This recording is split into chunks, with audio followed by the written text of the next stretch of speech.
So thanks for meeting with me. And I think it would be interesting to get your perspective on what the biggest issues are currently in Nepal related to wildlife.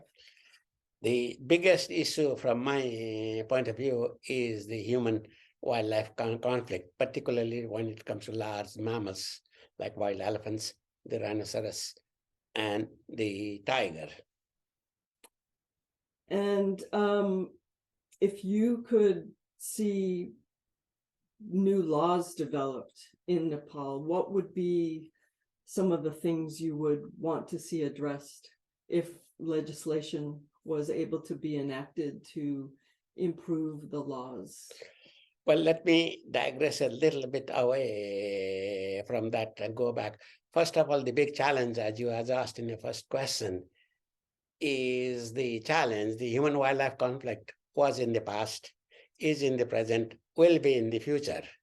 So the biggest challenge, this is a very, what do you call, I don't know the English word, but how can we make animals like tigers and rhinos and elephants and local people that live in and around the park live as good neighbors?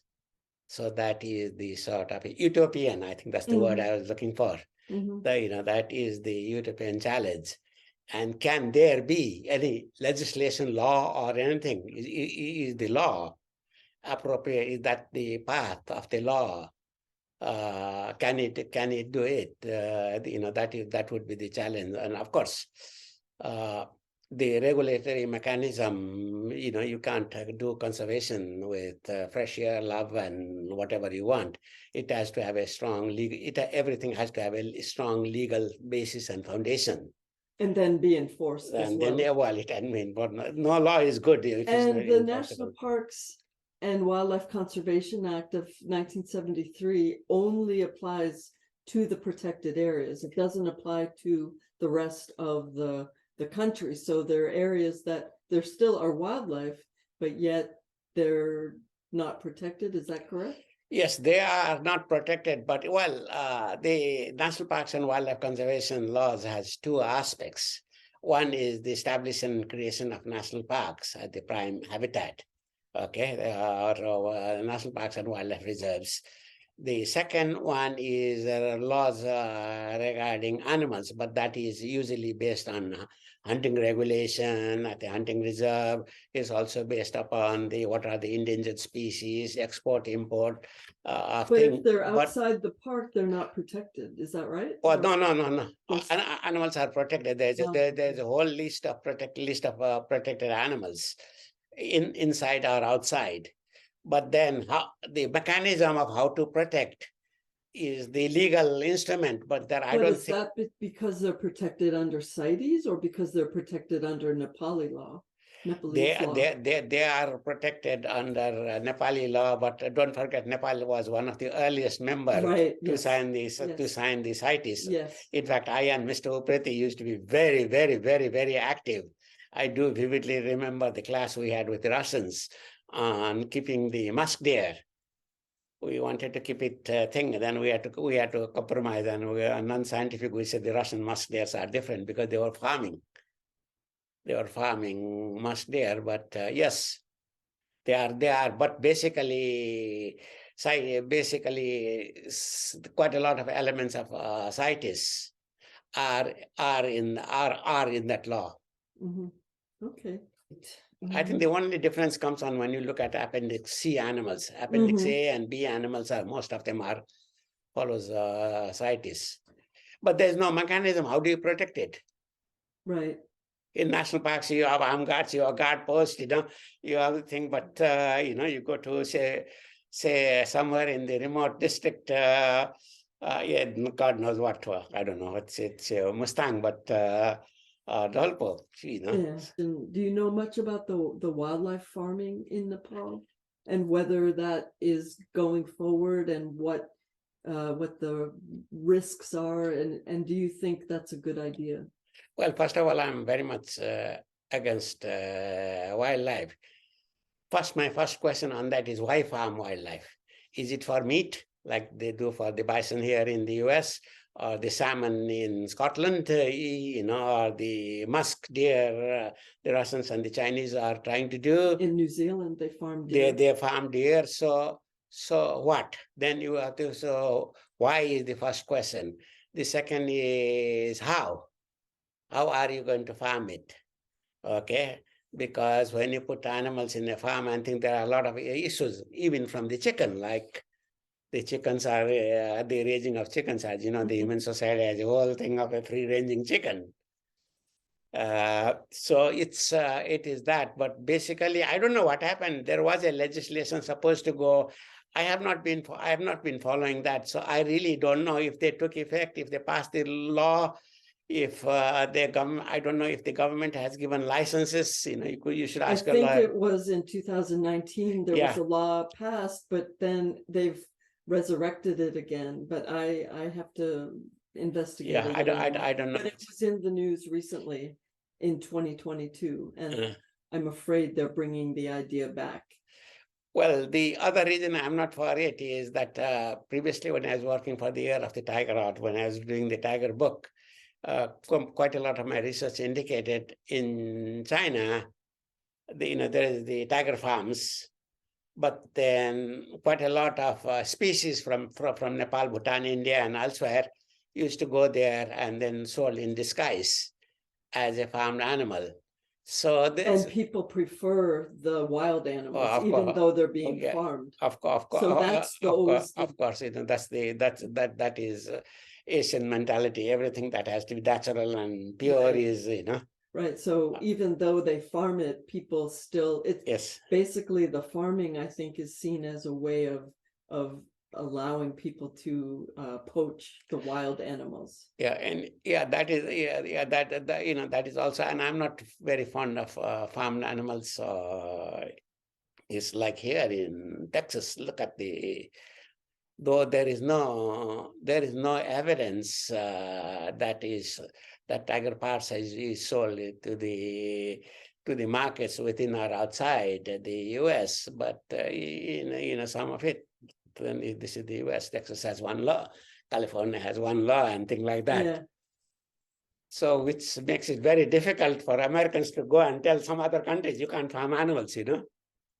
Is there anything else you would like to say about your dreams for what would be your utopia for wildlife in Nepal? Well, I told you my utopia. I asked you a question: the human-animal conflict. How can we make how can humans and animals coexist, live as good neighbors? Like I have very good neighbors on both sides, right? We don't have any conflicts. One is from Colombia, one here, I think one is an American. I think he works for the Pentagon. Everything is, and this area. So it is how do you, but then is it possible? That is my utopia. How can you make? The other thing is, like anywhere, including in the richest country in the world, in Europe and America, is I think we haven't yet we are very much successful than many other countries in Asia, the linking wildlife conservation with human welfare. Way back when I was doing my PhD and looking at the conservation issues and all my big idea and data, but when you basically come and living in Chitwan with the Tharus before there was you could even see a single tourist, I started then, nobody visited Chitwan then, is the failure is that we are so much focused inside the protected area. So basically, it was like what we used to call India and Pakistan. We were say in India, and there was a rigid line outside the park, inside the park. The rules, the laws, the infrastructures were all built inside. Whereas the problem, it didn't take me long to realize the problem was not inside the park. The problem emerged from outside the park, whether it was poachers, timber thieves, or things like that. And I think that has been, and of course now, I'm talking about the 70s then, but now I think Nepal's progress is amazing, Nepal's progress for one of the poorest countries and one of the least developed countries here in the world. It is just amazing. Rhino population over 700. Tiger, population deer, the person protected areas. It is just unbelievable. And sadly, the outside world doesn't see that unless they get their credit. Unless they have, instead of, as I told you, objecting about this big, huge construction project, like roads through parks, train through Chiton National Park, through the heart, the airport, which is going to be which airport which is bigger than Dubai or Heathrow Airport. Why do we need it now? Who is going to maintain it? Yeah. So this is, if you get me talking, we'll be here until tomorrow morning. Do you think was the buffer zone idea something that really helped? I mean, Oh yes, and was that done after the establishment of the park? Yes, the project started in some ways. You should talk when you are in Nepal. I'll try to introduce you to Top Khatri. He was one of my colleagues. I started in Chiton before first building roads and bridges way back. Then the government deputed me to what was called the Smithsonian Tiger Ecology Project. And while living there, I told you the same problem. The problem was we had no support.